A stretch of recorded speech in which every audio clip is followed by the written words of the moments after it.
কিন্তু কোরআন শরীফ পড়তে পারেননি না। আমরা সাধারণ মানুষ, আমরা সাধারণ মানুষ, পুরা সুরা মানুষ। হুজুর এটি আমরা করতে পারো, আমরা হুজুর গো কাম। বাহ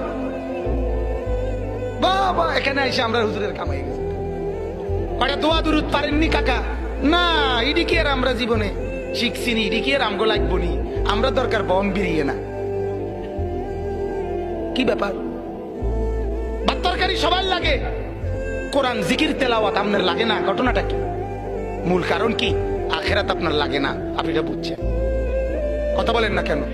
আর যদি বলেন না আখেরাত আপনারও লাগবে, তাহলে আমার আখেরাতের জন্য এত কিছু লাগে, আমার আখেরাতের লাগে কিছু লাগে না। কিন্তু আখেরাত কি হুজুরের আখেরাত আর পাবলিকের আখেরাত দুইখানে তো না। হুজুরদের হাসরের মাঠ আর পাবলিকের হাসরের মাঠ দুই মেরুতে তো।